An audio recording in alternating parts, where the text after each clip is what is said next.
जैन विश्व भारती इंस्टीट्यूट के 15वें दीक्षांत समारोह में उपस्थित परम पूज्य अहिंसा यात्रा के नायक, युग प्रधान, शांति दूत आचार्य श्री महाश्रमण जी भारत को नॉलेज सुपर पावर बनाने में महत्वपूर्ण भूमिका निभा रहे माननीय केंद्रीय शिक्षा मंत्री श्री धर्मेंद्र प्रधान जी,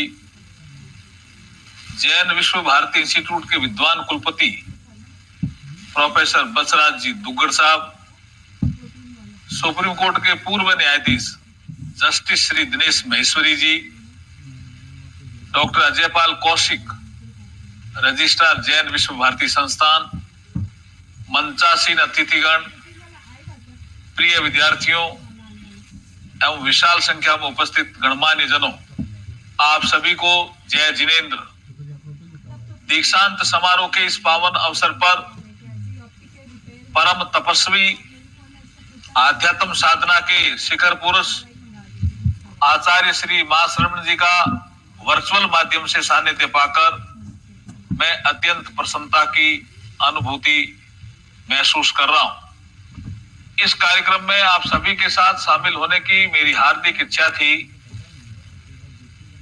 परंतु राष्ट्रपति भवन में आयोजित किए जा रहे देश के सर्वोच्च न्यायालय के 51वें मुख्य न्यायाधीश के रूप में न्यायमूर्ति श्री संजीव खन्ना जी के शपथ ग्रहण समारोह में शामिल होने की प्रतिबद्धता के कारण आपके मध्य फिजिकल रूप से उपस्थित नहीं हो पा रहा हूं, लेकिन तकनीक के माध्यम से वर्चुअल रूप से जुड़कर मैं दीक्षांत समारोह में शामिल हो रहे सभी महानुभावों को अपनी शुभकामनाएं प्रेषित करता हूं। मैं सभी डिग्रीधारियों, गोल्ड मेडल विजेताओं व अन्य मेधावी विद्यार्थियों को अपनी मंगल कामनाएं प्रेषित करता हूं और उज्जवल भविष्य की कामना भी करता हूं। गणाधिपति आचार्य श्री तुलसी जैसे विराट व्यक्तित्व की प्रेरणा से जैन विश्व भारती संस्थान डीम्ड यूनिवर्सिटी की स्थापना एक विशेष उद्देश्य की पूर्ति के लिए हुई थी। यह विशेष उद्देश्य था डिग्री शिक्षा के साथ साथ नैतिक संस्कारों की शिक्षा। अपने 33 वर्षों की यात्रा में यह विश्वविद्यालय काफी आगे बढ़ चुका है। दीक्षांत समारोह किसी भी विश्वविद्यालय का ऐसा समारोह होता है जिस पर वहां के आचार्यों, शिक्षकों, अधिकारियों एवं विद्यार्थियों का गर्व होना स्वाभाविक है। इस गर्व और गौरव के क्षण में मेरा ये मानना है कि विद्या की साधना सर्वोत्कृष्ट साधना है। इस साधना का परिणाम तत्काल नहीं मिलता है। इसके परिणाम के लिए विद्यार्थियों को धैर्य धारण करना पड़ता है। इस अवसर पर मैं देश के पूर्व राष्ट्रपति व missile man doctor APJ Abdul Kalam ji को याद करना चाहूंगा। उन्होंने कहा था, education is not just about going to school and getting a degree, it is about widening your knowledge and absorbing the truth about life। नैतिक मूल्यों को समर्पित इस संस्थान में एजुकेशन के इन्हीं विभिन्न आयामों को समाहित करके सभी विद्यार्थियों में आत्मसात करने का कार्य किया जा रहा है। आचार्य श्री महाप्रज्ञा जी व पूर्व राष्ट्रपति डॉक्टर एपीजे अब्दुल कलाम जी ने नैतिकता के माध्यम से व्यक्तियों के परिवार, समाज और राष्ट्र के प्रति सरोकारों को रेखांकित करते हुए the family and the nation पुस्तक को भावी पीढ़ियों की मार्गदर्शिका के रूप में प्रस्तुत किया है। विद्यार्थियों, आप सभी ने एक विशेष समाविधि में ज्ञान आराधना करके धैर्य रखा, उसका परिणाम आज डिग्री के रूप में मिल रहा है। ये अत्यंत प्रसन्नता का विषय है कि नैतिक मूल्यों व संस्कारों के प्रचार प्रसार को समर्पित इस संस्थान के 15वें दीक्षांत समारोह में UG, PG, gold medal, PhD, DLitt सहित कुल 1917 डिग्री व गोल्ड मेडल अवार्ड दिए जा रहे हैं। आचार्य श्री जैसे परम साधक जहां हो तथा जहां वैराग्य के पथ पर अग्रसर साधु साथियों का विशाल समूह हो, वह स्थल किसी तीर्थ यात्रा से कम नहीं होता है।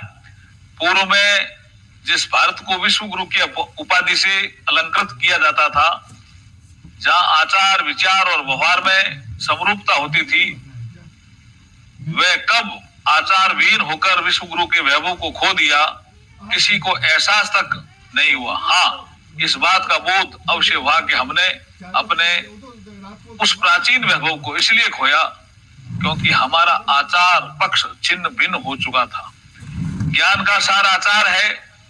सूत्र वाक्य के आधार पर आचार्य श्री तुलसी ने संस्कारों की शिक्षा को इस संस्थान में केंद्र में रखा।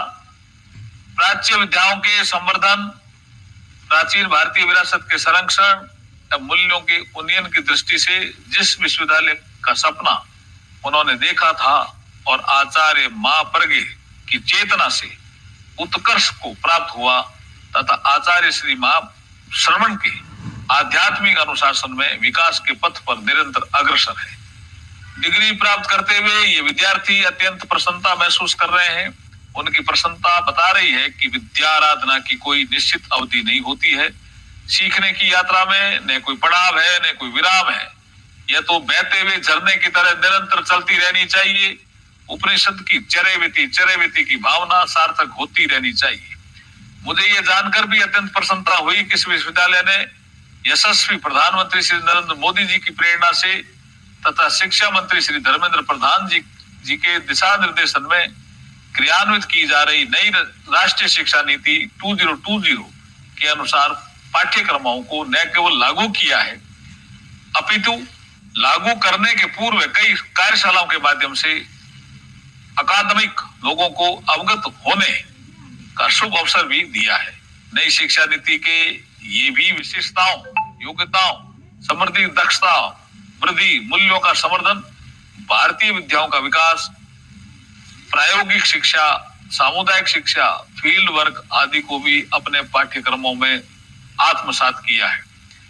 जैन विश्व भारती संस्थान के कुलाधिपति के रूप में मुझे पूर्ण विश्वास है कि मूल्य पूर्वक शिक्षण प्रशिक्षण के लिए समर्पित इस संस्था में आचार्य महापर्गे चेयर की स्थापना करने, सेंटर फॉर वुमेन स्टडीज की स्थापना करने, 12B सर्टिफिकेशन के उपरांत लंबित डेवलपमेंट ग्रांट इशू करने, साधु साधियों को फॉर्मल एजुकेशन हेतु बैचलर प्रिपरेटरी प्रोग्राम को पुनः संचालित करने तथा विकसित भारत निर्माण, शैक्षिक, मनोवैज्ञानिक व अन्य समसामयिक विषयों पर सेमिनार व कार्यशाला इत्यादि आयोजित करने से जुड़े प्रस्ताव विश्वविद्यालय अनुदान आयोग अर्थात UGC व भारतीय ज्ञान परंपरा division, Indian knowledge system division में विभिन्न स्तरों पर लंबित प्रस्तावों को अतिशीघ्र स्वीकृति मिलेगी, क्योंकि आज इस 15वें दीक्षांत समारोह के अवसर पर शिक्षा मंत्री श्री धर्मेंद्र प्रधान जी का हम सभी को विशेष